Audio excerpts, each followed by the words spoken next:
tem que transformar, tem que se abrir. Não tem nada parado, repara, no seu entorno. Não tem nada parado. Então, se não tem nada parado, as coisas estão em pleno movimento. Se essas coisas estão em pleno movimento, você tem que se movimentar junto. Senão você vai ficar onde? Lá atrás. Bom, então, eu sou a Sônia Parma, conhecida como Sossô Parma. Eu entrei na ECA em 1976, década de 70. Um dos bons momentos para estar por aqui no campus, né? Muito interessante. E hoje eu tenho 62 anos, trabalho no Centro Cultural São Paulo com fotografia há 30 anos. Aqui na ECA, antigamente a gente tinha o curso que todos faziam juntos, né? A gente tinha o básico, fazia todo mundo junto. Então, quem ia fazer o que vocês estão fazendo hoje, quem ia fazer cinema, quem ia fazer artes de teatro, né? Quem ia fazer comunicação tipo jornalismo, a gente juntava todo mundo, eram umas salas lá embaixo, lá naquela entradona que a gente teve, montava umas salas com cadeiras, lá a gente tinha umas aulas lá embaixo. Me tenho essa memória de uma coisa grande com todo mundo junto. Depois, acho que do primeiro ano, cada um ia para a sua área. Não lembro se era primeiro ou segundo, mas acho que era o primeiro. Um ano inteiro só de básico e depois cada um ia para a sua área, né? Eu não sabia, quando eu entrei na ECA, eu não sabia o que eu ia fazer. Era maluco, porque a minha irmã fazia FAO e arquiteta, né? Então, meu pai falava que eu tinha que ser engenheira de cálculo. Eu chorava muito, assim, quando eu pensava que essa possibilidade não existia, na verdade. E ele achava que existia, mas não existia. Então, eu entrei aqui muito tentando saber o que era. Eu fui descobrir mesmo mais por aqui. Quando eu cheguei aqui, fiz esse básico que, sei lá, não tenho nenhuma memória emocional disso daí. Mas quando a gente começou a fazer o específico do cinema, que eu decidi, falei, vou fazer cinema, tá interessante. Fui fazer cinema, quando a gente começou a ter as matérias, tive matéria com gente muito legal, tal. Chico Botelho foi meu primeiro professor de fotografia, ele já é faleceu muito novinho, né? Chico Botelho era um fotógrafo muito importante daqui da ECA e da Paulista, né? Cinema Paulista. As câmeras eram enormes e a gente tinha amigas, eu lembro que eu tinha uma amiga que ela era bem pequenininha nessa época, ela já era um ano mais velha do que eu, e como a gente começava a acompanhar as produções das pessoas mais velhas, cara, era uma câmera muito pesada. Eu falava, gente, que vida esquisita carregar a câmera. Se fosse uma coisinha menor como é hoje, depois que vieram, mesmo as câmeras de cinema, hoje elas são muito menores, né? Eu falei, não, cara, é muito pesado, muito chato. E aí você nunca é câmera, né? Você vai ser assistente durante muito tempo, então você vai carregar a câmera do cara. Eu falei, Apareceu o Carlos Moreira na minha vida, que é um grande mestre, e eu me apaixonei pela forma como ele passava para a gente a fotografia. Ele é um apaixonado pela fotografia, ele ensinava para a gente mestres da fotografia e a gente ficava sentado horas lá embaixo no laboratório. Eu falo lá embaixo porque eu acho que era no térreo o laboratório. Eu acho que era no térreo. E aí a gente via livros de fotografia, aí Cartier-Bresson, e aí todos os fotógrafos modernos e os mais antigos, e olha que beleza, e olha que lindo, e assim passavam os dias, as tardes, os meses, os anos. Quando eu fui ver, eu era fotógrafa, e aí falei, cara, é isso mesmo. E aí realmente rolou uma identificação forte, né? E tinha o Washington também, que ficava com o Carlos, que era me parecia que ele era um cara que estava sempre com o Carlos. Ele era laboratorista, o Carlos também fazia um pouco de laboratório, mas o Washington era o cara responsável do laboratório aqui para a gente, para os alunos, né? A magia da fotografia, né? Aquela coisa da luz, vocês não tiveram aula de fotografia, né? É todo mundo lá no escurinho, aí você faz a foto, você traz e você mesmo faz o seu processo acontecer, né? Tudo na luzinha vermelha, tudo no escurinho, não podia deixar entrar luz. Tinha uma magia, um encantamento naquele negócio que era assim, a gente ainda onde realmente a coisa me pegou, né? Depois eu tive laboratório em casa e assim, fazia o que eu achava que tinha que ser ligava a música e ficava trabalhando com fotografia. Não precisei fazer cinema. Foi onde eu encontrei essa veia. Eu, quando saí da casa dos meus pais, eu, na verdade, me casei, mas a gente foi morar numa comunidade. Não casei para sair, casei, fui morar aqui na beira da USP, pertinho do Rei das Batidas, ali, onde hoje atrás tem uma aliança francesa, né? É Butantã também, aqui na entradinha. É paralela com a Valdemar Ferreira. E aí morava numa comunidade. Minha casa vivia cheia de gente. Não tinha chave na minha porta. Não tinha chave na porta, minha mãe não podia saber, ninguém podia saber. Não tinha chave na porta, entrava, pessoas saíam. Aí comecei a ficar amiga das pessoas da história. E aí frequentava. A minha cozinha, ela era um núcleo político. As pessoas faziam reuniões secretas na minha cozinha, assim, com a mesa que eu tenho até hoje de jantar. Morar na entrada da USP é bem maluco, porque as pessoas irem na minha casa fazia parte disso, né? É como se fosse o quintal, né? Você está ali, você estica, você está na universidade, você sai, você está na minha casa. Ali, aquele entorno, ele era muito fervilhante. O Rei das Batidas eu nunca curti muito, mas a gente ia de vez em quando. O nosso babado mesmo era os botecos, que ficava, sabe, eu fazia tudo a pé. Então, os botecos que ficavam muito pertinho da minha casa. Antigamente tinha o Café Paris, não tem mais, tem? Acho que não. Café Paris, tinha muitos barzinhos, que na verdade, eram botecos onde serviam as cervejas geladas. A gente ia onde tivesse cerveja gelada, né, para a gente beber e conversar. Esse era o nosso palco, né? Ali a gente conversou muito, a gente riu muito, a gente chorou muito, a gente fez planos juntos, a gente conseguiu fazer projetos juntos, né? Tem muita história que foi vivenciada ali ao longo. O Bar do Bilu, ele não ficava ali na rua da Valdemar Ferreira, ele ficava na Vital. Mas da região era a cerveja mais gelada. Tanto que depois o Bilu, ele saiu de lá, que ele sublocava. Ele veio para Valdemar Ferreira e depois ele ficou mesmo onde hoje tem aquele lugarzinho ali de containers. O Vila Butantã, o Bilu ficou por ali depois. Então ele fez 3, a gente meio que foi acompanhando porque a gente ia aonde o Bilu estava, né?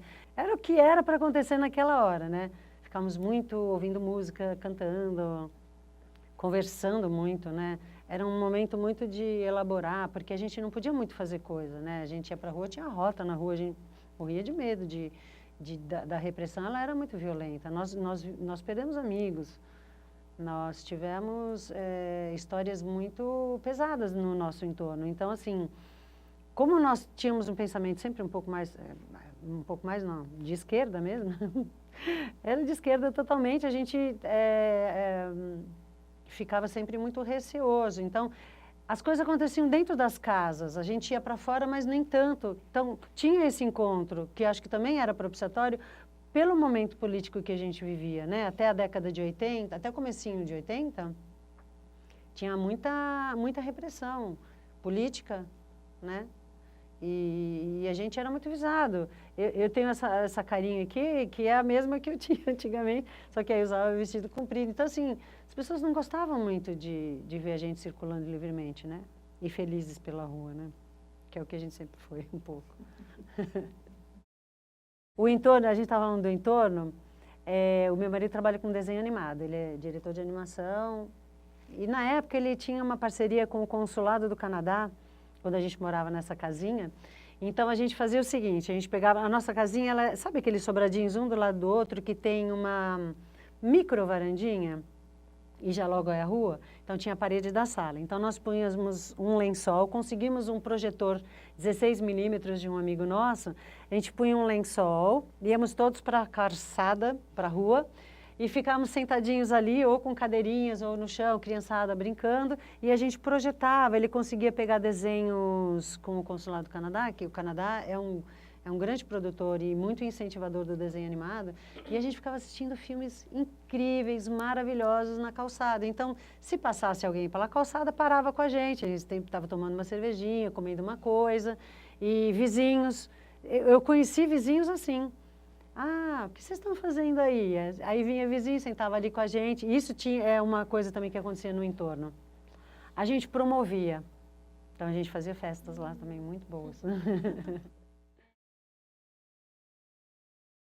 Centro Cultural, para mim, ele nasceu em 82 e eu entrei no Centro Cultural em 88.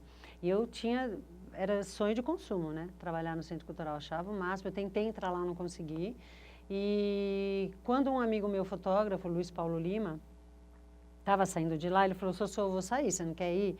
Eu falei, ah, vamos lá, poxa, claro, né? Vamos lá, tal. E fui recebida pelo João Mussolini, que era meu chefe, foi meu chefe depois. Fui imediatamente recebida, foi incrível. E a partir de lá, eu comecei a trabalhar no Centro Cultural, era incrível, não? É um espaço incrível até hoje. Era, foi, e sempre será, eu acho, se o pessoal não detonar demais. Mas tudo ali, os arquitetos, eles fizeram, a ideia, vocês conhecem o Centro Cultural, é uma ideia de uma rua, né? Uma rua aberta. Com o tempo, eu fui percebendo que eu fazia parte de uma coisa muito grandiosa. E que o núcleo de fotografia, que é onde eu trabalho até hoje, ele era responsável por contar a história imagética de São Paulo. Meu, olha que coisa linda. Quando me caiu essa ficha, que já faz um tempo, me veio muita gratidão, assim, por eu estar lá e por eu poder fazer esse trabalho e por eu poder fazer, assim como o J.B. Duarte, sei lá, na década de 30, 40, essas pessoas fizeram a mesma coisa que eu faço, só que em outra época. Nunca me imaginei funcionária pública, tanto que eu achava que eu ia entrar lá e que eu ia sair, sei lá, daqui 2, 3 meses, que imagina, esse negócio nunca vai me segurar. Não, e assim, só consegui ficar porque o trabalho é incrível, o lugar é incrível, e trabalhar com arte o tempo inteiro, né? Tem, como todo lugar, tem as partes chatinhas, né? E tem os momentos políticos de passagem, de gestão, mas, cara, sei lá, eu acho que isso daí você tira de letra, porque o trabalho da gente, ele é, cara, é uma bênção, porque se você for olhar, a gente faz coisas incríveis. Mas para mim o que mais bateu foi saber que a gente está dentro de a gente somos contadores de história ali dentro, né? De uma história, ó, eu vou contar a história de 3 décadas. Se alguém for lá pesquisar no arquivo, vai procurar Sossopano, vai achar o que eu contei de história através das imagens que eu fotografei ao longo desses 30, são 3 décadas, são 30 anos. Não sei, para mim é muito forte isso, assim, para mim até emociona. E aí eu fui perceber que eu sou uma pessoa muito longeva nos meus relacionamentos.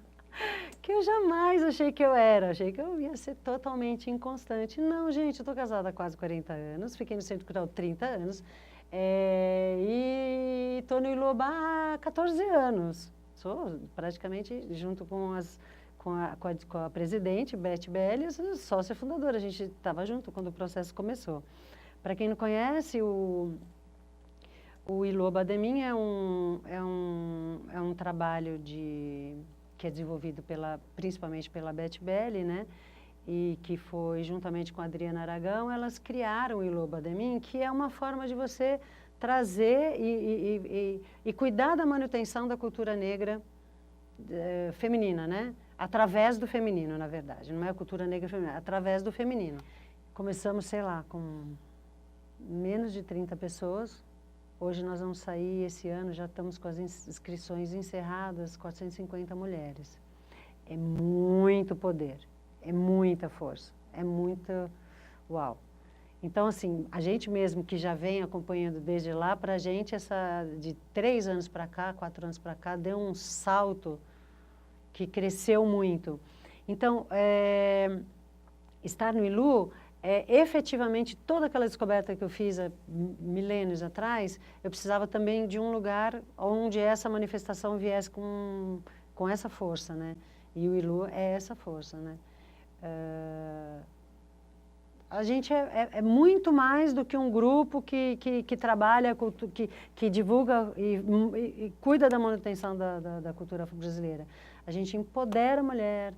A gente está ali para a gente se empoderar, para a gente se descobrir, para as mulheres que entram se descobrirem. Tem o empoderamento e tem o foco na mulher negra, né? E aí a gente, mulher branca, a gente reconhece os nossos privilégios e continua junto, porque esse trabalho ele é fortalecido por todos nós, né? Hoje ou ontem, um pouco assim, vindo, pensando que eu viria para cá, tanto tempo que eu não piso aqui, e nesse movimento do Centro Cultural também, me deu uma alegria muito grande saber que, pô, que legal que eu tenho história para contar, que legal que eu tenho história para contar para essa geração de vocês que está comigo, que trabalha comigo no Centro Cultural e que me move muito. Eu gosto muito de estar com vocês, aprendo. Acho que a gente faz uma troca, sabe? E mesma coisa está aqui hoje, assim, sabe? Eu falei, quando você falou, eu falei assim, mas acho que não tenho nada para contar da ECA, não me lembro de muita coisa. Aí quando você começa a pensar, aí você lembra da sua vida, simples, né? É só você lembrar quem você é, quem você foi. E aí as histórias, elas acabam vindo. Eu acho muito legal você viver a sua vida tendo histórias para contar, né? Ainda também isso para mim é uma honra. Poder fazer isso comigo mesma e com as pessoas, né? Para mim, isso para mim é bem legal. Quando eu falei que tinha que ser, assim, queria que você viesse, era justamente por isso, assim, porque eu acho muito rico essa deixar a história para os outros, né? Não é, você não está contando a história, tipo, você não veio aqui contar a história para mim ou para fazer meu trabalho. Você veio aqui porque o seu testemunho é muito importante para todo mundo que passa aqui, né? E você está deixando a história para gente, para o próximo ano que vai fazer essa matéria. Então, assim, eu acho isso tão bonito e eu acho que você passa de uma forma tão bonita que a gente queria deixar isso aqui, né? A gente não quis ensaiar, a gente não quis fazer pergunta, porque acho que era esse material bruto que a gente queria, tipo, essa emoção. E se você quiser falar mais alguma coisa, senão a gente vai encerrar mesmo. Não, eu só agradeço, porque como que vai me achar naquele palheiro lá, né? Nem venho aqui, nem piso aqui faz tantos anos. Agradeço, né, você ter feito esse convite para mim, Mari, e ter visto que eu poderia contribuir de alguma forma. Agradeço, eu fico bastante gratidão mesmo, meu coração irradia isso para vocês e para todas que tiveram essa ideia. Agradeço. Confiar, né? Achar que sai caldo daqui. Sai muito. Sai muito. Obrigada. É isso. Valeu, Sossô. Delícia. Foi muito bom. Obrigada. Nossa, foi muito bom mesmo. Vamos tirar uma foto? Vamos fazer um selfie? Vamos.